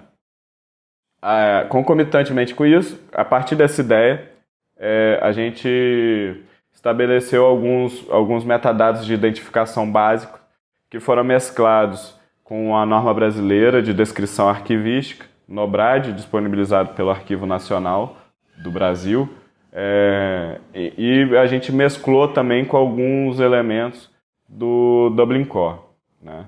Até por uma questão de que o Dublin Core ele é amplamente utilizado internacionalmente, inclusive, né? E a partir daí a gente estabeleceu alguns metadados, como título, descrição, palavras-chave, produtor. Além desses metadados, a gente estabeleceu outros 2, que são considerados metadados de agregação, né? Para agregar essas informações. Então, como a gente reproduziria ou evidenciaria que aquele documento ele é referente a um determinado projeto e aquele documento ele é relacionado a um outro documento. Então, criamos o metadado de projeto relacionado, aonde o integrante ele seleciona o projeto que estava em desenvolvimento a partir de uma linha do tempo que foi produzida pela gente também, e também do suporte com outros integrantes do grupo Musicultura. E a gente, com isso, a gente estabeleceu esse metadado que quando você clica nele, você consegue ter acesso a todos os documentos produzidos no âmbito daquele projeto, né? E a gente colocou também mais um metadado, que é o metadado de item relacionado. Que aí, a partir disso, você, por exemplo, pode ter um vídeo e uma decupagem realizada em anos diferentes, mas aquele documento ele vai estar com seu vínculo orgânico exibido ali para a gente através do site. Acho que isso são metadados bastante importantes, né? E, atualmente, a gente está nesse processo de refinamento dos metadados e dos mecanismos de busca dentro do site e também da alimentação desse site com os itens do Musicultura. Compreendendo o acervo, né, e todo esse trabalho de arquivo que a gente tem feito como um trabalho de interesse público, né, a gente pretende fazer tanto um trabalho de divulgação quanto de publicizar, né, esse acervo para militantes, escolas públicas da Maré, ir nas escolas, e também ter um espaço que a gente possa ir fisicamente e retornar à Maré. O acervo ele vai estar digital e talvez a gente não precise levá-lo físico, justamente por todas essas questões estruturais. Isso é algo que a gente pode conversar posteriormente. A gente precisa. E a gente precisa conversar. Mas principalmente a gente precisa compreender que com todo esse trabalho organizado, a gente pode estar em vários lugares, assim, né? Sem prescindir justamente dessa presença física, que permite uma troca muito mais próxima, que eu particularmente acredito que a gente do grupo sente falta. Então, esse retorno à Maré, não só a nível de compreendendo que a gente nunca saiu de lá, mas também percebendo qual a necessidade do debate, do diálogo próximo a moradores, né? A reinserção de moradores junto ao grupo, né? E continuar um trabalho de campo, né? Que, por conta desse trabalho de sistematização, foi colocado em um segundo plano por hora para justamente fazer esse trabalho tão importante, né? De juntar esse acervo. Então o site vai ser uma dessas plataformas que vai permitir com que as pessoas tenham acesso a esses materiais publicizáveis, né? Tanto os materiais audiovisuais, vídeos, a hemeroteca do Musicultura, os fonogramas que foram feitos em trabalhos de campo, os trabalhos acadêmicos, e a partir desse diálogo reestruturado, restabelecido, junto a moradores, pesquisadores, militantes, escolas e por consequência estudantes, né? Fortalecer esse vínculo com o território que foi esmaecido, mas nunca foi esquecido, assim, né? Nunca foi de todo olvidado. Então acho que assim, esse é uma perspectiva que a gente tem a médio prazo, assim, né? Já, e de algum modo já foi com esse. E junto a isso, a gente também tenta e tem feito e procura também aprofundar o diálogo com ex-musiculturenses, né? Ex-membros do Musicultura, que a partir de toda essa experiência, né, tem muito a nos ensinar como fazer esse trabalho de campo, como fazer essa reaproximação atualmente à Maré, dado todo o contexto, né, e que ela de violência, mas de também um contexto profícuo cultural, um contexto extremamente rico musicalmente, assim, e sonoramente, né? Eu acho interessante a gente pontuar aqui que, como já foi dito antes, essas são perspectivas nossas, né? Mas o material pode ter, de repente, um uso que a gente nem, como o professor Siger mesmo fala, como a gente não está esperando, né? A gente mira essas coisas, mas a gente não tem como prever como esse material vai ser usado. A gente espera que ele possa servir como os diversos usos que a gente já apontou aqui, né? Pode ser resgate da memória de um morador ou até um uso político mesmo que esteja dentro dessa seara que a gente aponta dos problemas que a gente aponta do trabalho como problemas cotidianos da própria comunidade, né? Que a gente de repente esse trabalho possa ajudar. E a gente fala desse retorno, que eu acho também interessante pontuar, que essa reaproximação até para que o entendimento acerca do trabalho seja diferente. Como eu falei antes, a gente toma decisões baseadas no que a gente tem agora, que podem ser criticadas futuramente por futuros membros Porque isso muda a perspectiva do trabalho que a gente está fazendo. As categorias que a gente pensa pela nossa ótica, mas que quando o grupo se tornar, de repente, mais heterogêneo do que é agora com estudantes universitários e tudo mais, essas coisas podem mudar radicalmente. A gente não sabe muito bem para onde isso vai, né? Sim. E eu acho que isso mostra uma perspectiva de continuidade e não uma perspectiva de cisão. Sim. Porque você trabalhar em cima daquilo que já veio, né? Então, a questão do manual, a questão da utilização desse acervo numa perspectiva educacional, né? E não só como uma ferramenta de pesquisa acadêmica, né? Sabe, de professores e doutores e isso e aquilo, mas de algo mais pé no chão, na própria maré. Como o Fanner falou, isso é aquilo que nós tivemos hoje. Só que esse trabalho, essa continuidade, ela só é possível se há tudo aquilo que foi feito antes. A preservação é nesse sentido, né? Do acesso da continuidade. Perfeitamente. E é interessante a gente resgatar o intuito também, o intuito primeiro, né, também da ação social, né? Então, de alguma forma, que isso sirva para o fortalecimento da comunidade. A gente pensa, por exemplo, em trabalhos mais ligados à educação, então apresentar também o site, o trabalho que foi feito, o próprio grupo, nas escolas da Maré. A gente tem projetos nesse sentido também e que trazem novas perspectivas futuras assim, para o grupo também, novas perspectivas de trabalho, de repente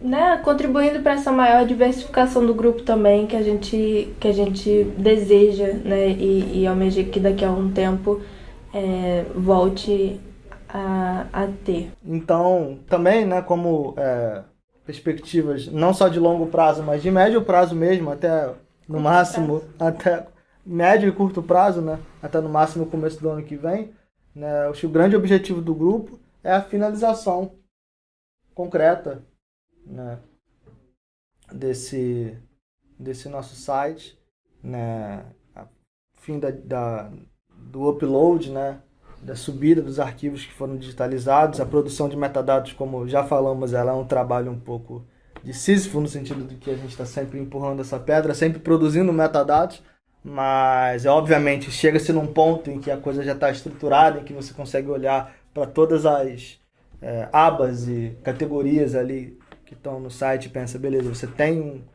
um mínimo de metadados, tanto metadados técnicos quanto metadados descritivos, que consegue compor um mosaico e uma leitura interessante desse trabalho. Então esse é o objetivo, né, de curto a médio prazo, não só os de longo prazo, que também já mencionamos ao longo da apresentação, são importantes. Então eu acho que como encerramento, né, é para a gente passar para quem está nos assistindo, quem vai nos assistir, para as perguntas e respostas, só faço aqui na posição de mediador uma última chamada, se alguém quer complementar uma fala, fazer uma espécie de considerações finais. Já agradeço a todas, todos e todos aqui presentes. E eu acho que é isso, gente. Alguém quer comentar mais alguma coisa? Então, muito obrigado e vamos para o debate. Beautiful. Thank you, Carlos, for presenting the video. Thank you, everybody, Sylvia, Sun, everybody here watching us, for staying with us. The video is kind of long, we know. But now we start the Q&A. Me and Isabella are going to read the questions. We already have 2 questions from Professor Sun here in the chat. And I think I can read one and Isabella can read the other. And the floor is open. Anyone from the group that wants to answer. And we talk with the group. If they want to answer in Portuguese, they can answer in Portuguese, and we are going to try to translate at least their answers. So I'm going to start here, okay, Isabella, to read the first question. And the first question is from Professor Sui, and she asks, what are the challenges that you faced most in the participatory approach? So, who wants to answer that question?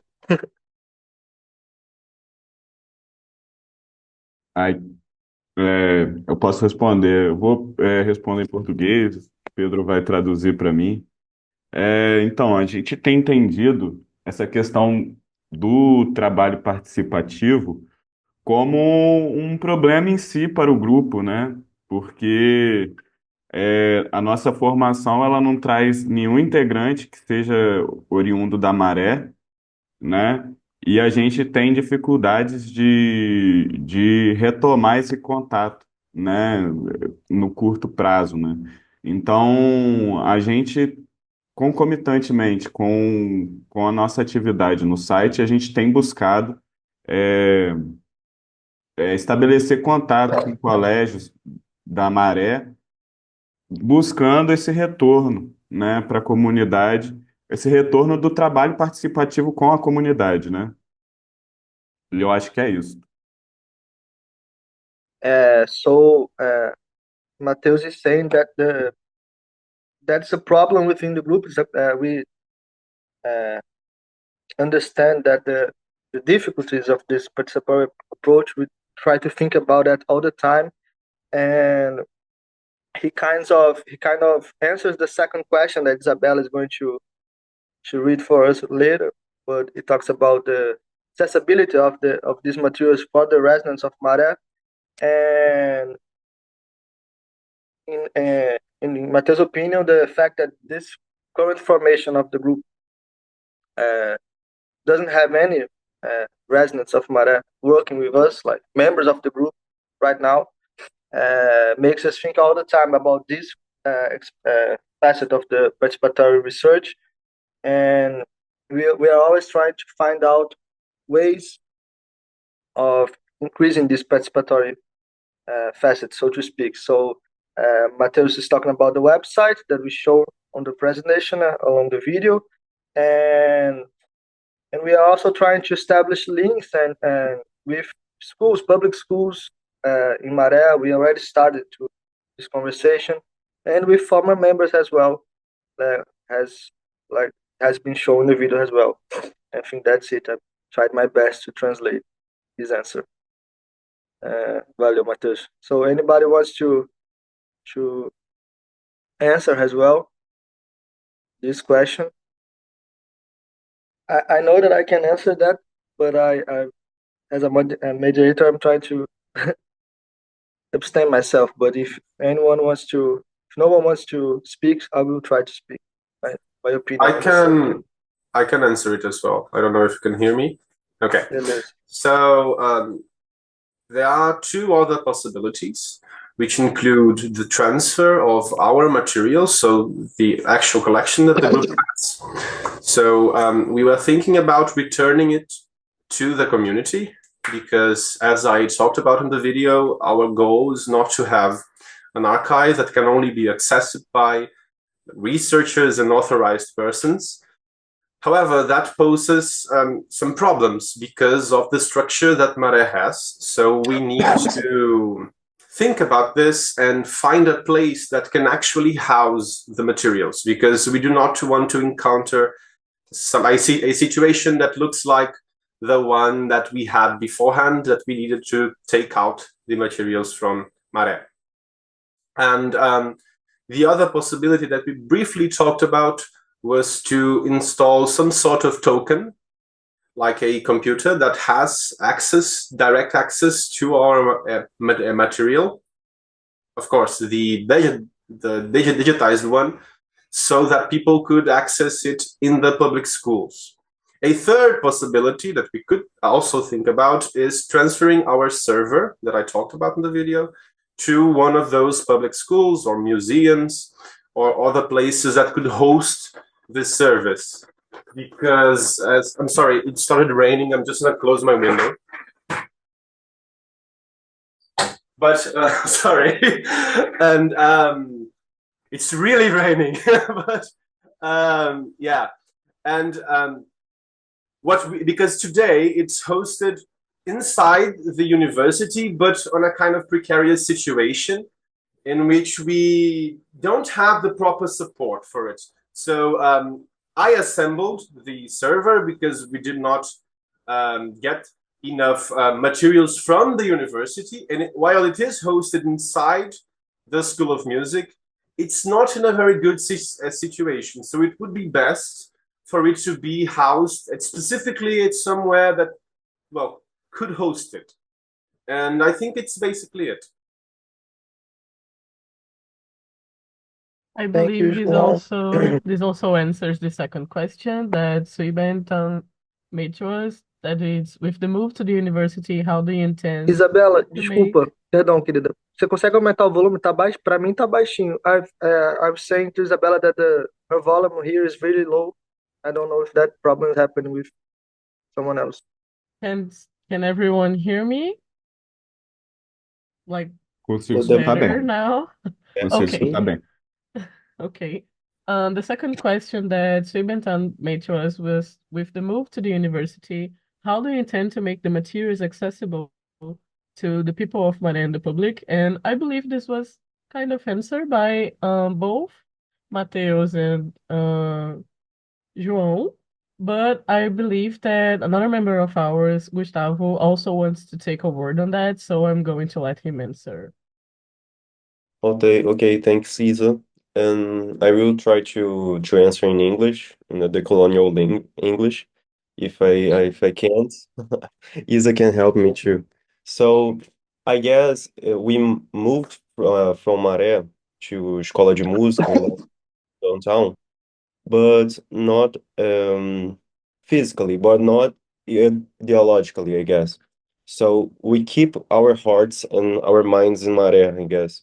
So now the work that we have to do is come back with the structure of and also the symbolic power of the university that it's not even enough for us, I guess, because we have other problems in the Ventura Towers. It's the place that we are now, the private construction that the school of music is based today. Even though we know that if we have a server and a site, we can go everywhere with this.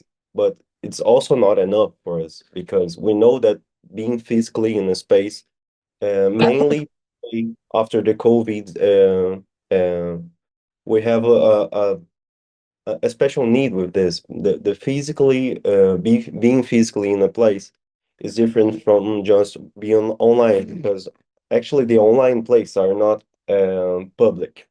Is private of big companies controlled, also Facebook and other big companies. So being physically in a space have a different kind of approach in the territories, you know.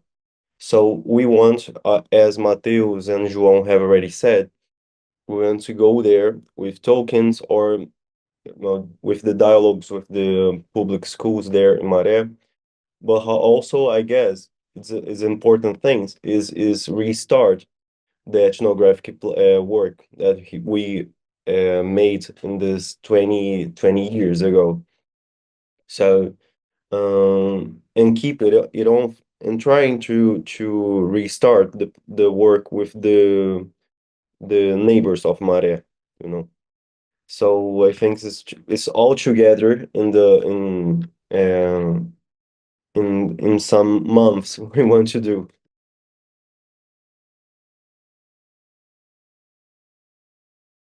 Thank you, Gustavo. Just reminding everybody that you can send your questions at the chat and we are going to read it. But I'm seeing that we don't have yet any other questions, so I'm going to give my take on the first question, actually, because I think that Gustavo, Mateus, and João already talked about the key points, actually. But in my humble opinion, I think there is another challenge that may seem kind of obvious, but when you are down at the nitty-gritty, doing the research.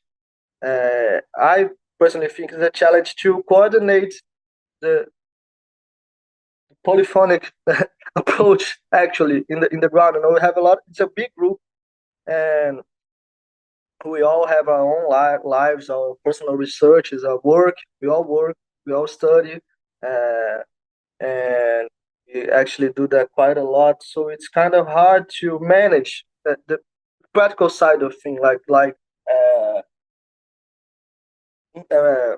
reunion, the meetings, the Muscultura meetings. We have 2 meetings per week. Like every week we have 2 meetings, and every semester of the change of the semester of the university, the classes hour changes, and we have to adjust to those classes and have to adjust to our own personal lives and work. And it's like, if, for example, my master's research when at the Musicology, I didn't have to deal with that problem because it's my research. It's an individual research, so to speak. I don't have that problem. But when you were working with a group, and if you try to take the participatory aspect seriously, so to speak, and then you have to take into account all of those problems of daily life that, like I said, maybe sound kind of obvious to say that, but when you're actually doing the work, it poses some challenges, and because you want to take the approach seriously, but you have to also to negotiate with those aspects of daily life, and try to incorporate all of those perspectives, radically incorporate all of those perspectives can be quite challenging. The everyday work, the project. I hope that made some sense. But I've seen we have another question. I can read it. Let me see. If Naila, sorry if I'm not pronouncing correctly the names, my bad. So she actually has 2 questions, so let's do the same thing. I'm going to read the first one. She asks, given that the archive is at least partially available online, I wonder how you solve the issue of getting permissions of people addressed / included in the material to make it available online, or perhaps it was not an issue. Why, yes, or no? So that's okay. So Naila is saying that we answered that question. Just to clarify some things on that part, we showed some videos on the beginning of the presentation, videos of field work, videos that Muscultura past formations made, but actually those videos are not available to the public right now. Not all of those videos, and that is an ongoing discussion as well within the group. Some of the videos I think they are more problematic, some of them are not, so that's a thing. But so I'm going to read the second question since Naila said we already answered.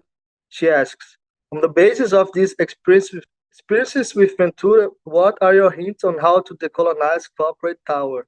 As Isabella said, I love that question. I don't think I can actually answer what I think about that. I try. So somehow is going to take I the can microphone. talk a little after Samuel too. I can talk something. That's a lovely question. I love that. Well, our basic line is let's decolonize corporate towers before the planes hit them. You know, I'm referring here to other towers that were hit before by planes. So it's a way of preventing that from occurring there too. I should say first that these corporate towers were built on university grounds, just for you to see that these processes are not contradictory. They are full of contradiction. So we were in another building, which was a part of the university grounds. We had to take our entire historical archive from this building, which belongs to the university, downtown too, which is the house of the historical archive of the university's ethnomusicology archive, inaugurated in 1942 by Luiz Heitor Corrêa de Azevedo, who worked with the International Folk Music Council, right? So this is about ICTMD too, because without these international connections, Luiz Heitor would not be able to do the work he did in 1942 and to begin a historical record, an uninterrupted historical record since 1942.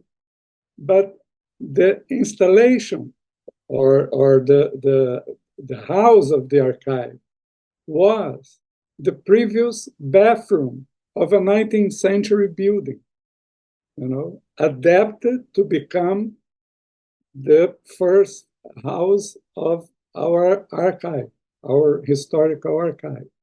So this almost century-long process, like any other social processes around the world, independently from the political situation that is prevailing, it's always full of contradictions. And to work dialogically in synthesis is to work within this contradiction. There will always be contradictions pervading our work, the work of institutions, the work of academic institutions like the ICTMD, like SEM, like the Brazilian Association for Ethnomusicology. The president of this association is here in the room, Pedro Acosta. Hi, Pedro. And so it is. This is about working through contradictions all the time. To think of sort of a virtuous way of dealing with an institution, with research, with social organization, is something like of an impossible order. This is not, humanly possible, right? So this is also about how to work in the humanities and so on within this often contradictory situations we find ourselves immersed in. I don't know if I answered Nyla's question, but this is my reaction to it. I know.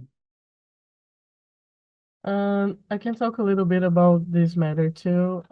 I believe that their sole presence in Ventura Corporate Towers, this is the actual name of the building.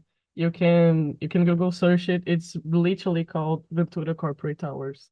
It's in the middle of the city, and it's a private building that it's installed in a place that UFRJ owns, but we don't actually have like any counterpart to the presence of this building over there. What I believe happened is that the university tried to participate in the speculation that was happening at the city center at the time the space was sold to Ventura Corporate Towers. And what we have now is that we don't actually have any space to keep maintaining all the activities of Escola de Música in our original building that it's in another part of the city center. It's a few meters away from Ventura Corporate Towers, but it became very small. So what the university gave to us as a counterpart was moving a part of our activities to this building because it kind of belongs to UFRJ, and our presence there is, I really believe it's already decolonizing the space. Like, It's not just because we from the Musicultura group are studying ethnomusicology and also musical education and other things related to it, but the whole courses that are occurring in Escola de Música, they are decolonizing the space because when we enter there, we need to abide to dress codes and to facial recognition and many other things. So I believe that our sole presence over there is already making the building become something different. But also at the same time, I believe this building needs to cease its existence, and we need to have more space to do our own thing and not depend on these kinds of buildings.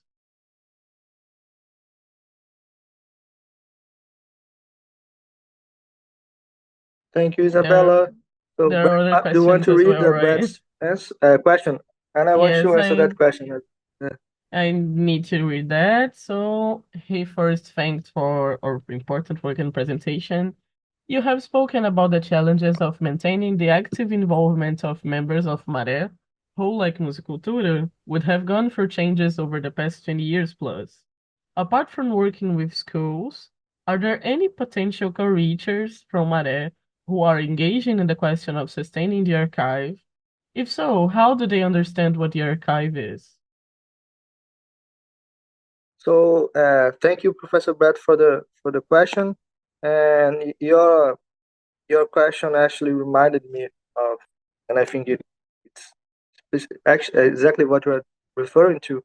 We recently started a conversation. It's an ongoing conversation. It's not finished. We just started talks with Sibensky Da. Sibensky Da is the carnival block that is shown on the beginning of our presentation. Like it has deep connections with Muscultura, with Samuel, with former members of the group, and enfim, we have this connection. And they actually, and we started talking about with them to host their archive on our website. I don't recall if that part of the website was shown during our presentation actually, but it has a ongoing part of the site. Mateus can help me to remind me of the technical term of that, but it has an ongoing part of the site that is that we hope eventually that it will host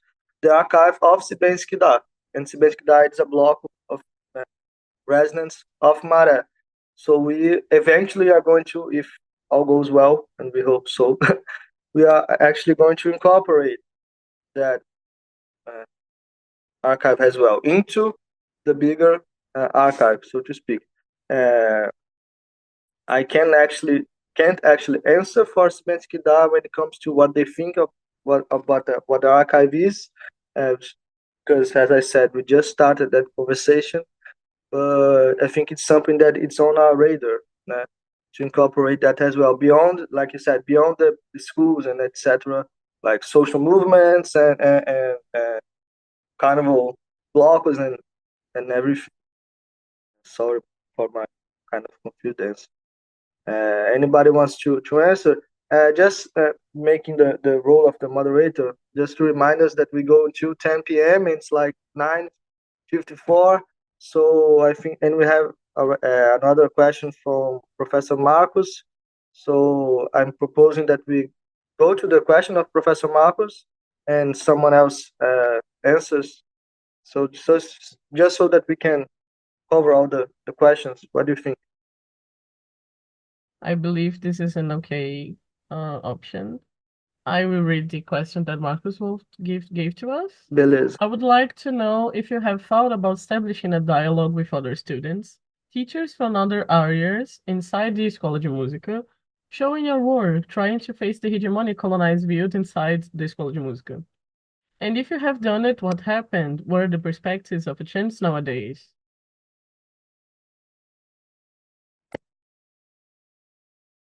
So who wants to answer that?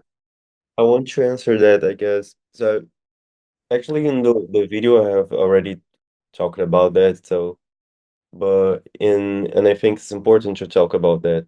because I guess in the School of Music we are the counter-hegemonic view of it, I guess. I am from music therapy, and we have a different view of the same issue, true, different of the this conservatory view of music, and I think is different for us, and we are not actually to listen in the the School of Music, and I don't think we want to. Actually, it's important to the curriculum of the School of Music, but it's even more important for us to go through Maré and the in the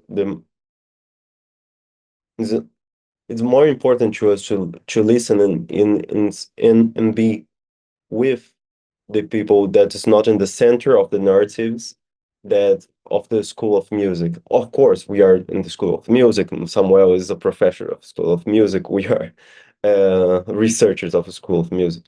Even though I guess it's more important to get used to the contra-hegemonic narratives that of convince someone else of the importance of our works, because we have already tried it.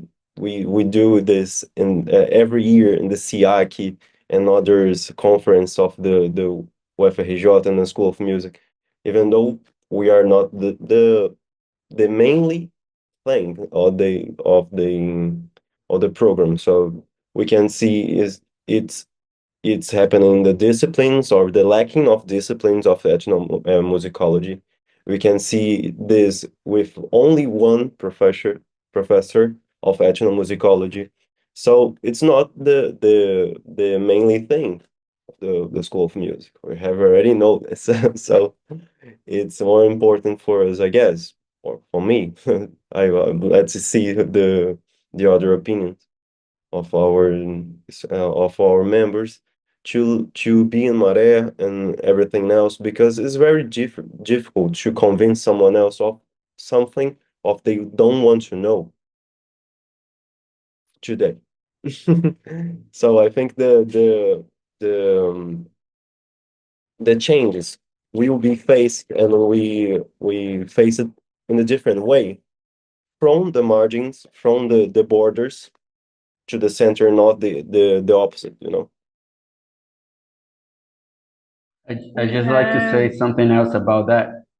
Yes, Um, I was also going to ask, do we have time to answer the other question that appeared from Julia? I just want to comment on that a little bit on the last question. Just to say that, first of all, I think we always get the feeling that people don't quite understand what we're doing based on the questions they asked us inside the university, being students or professors on presentations and all. But one thing that I find interesting is that more and more students are coming up to us curious about what we do and curious about ethnomusicology itself. So I think there's a change of perspective being in the School of Music at UFRJ and having students coming up to us and say, oh, how do you do that? What kind of work is that? Why you guys are doing? I think that it poses a change for us. It's curious for me at least. Thank you, Fanner. It's just 10 a.m. I would like to, first of all, thank you again, everybody. It's beautiful, beautiful dialogue, beautiful meeting. But I thank you, Carlos, Professor Silva, and everybody of the ICTMD. And I pass the microphone to them. I don't know how do we finish the session. We have to finish the session right now. So I'm going to close my microphone, but thank you so much, everybody, for staying with us, for watching our long presentation, and thank you. I would also like to thank everyone for for being here with us today, and also just try to understand if we answer the other people like for email, by email or something else, or if we have to finish right now. Well, thank you Obrigado. very much for all. Obrigado, gracias. A very, Thank very you. interesting session. We continue with the dialogues. Bye bye. Bye bye. Thank you. Bye bye.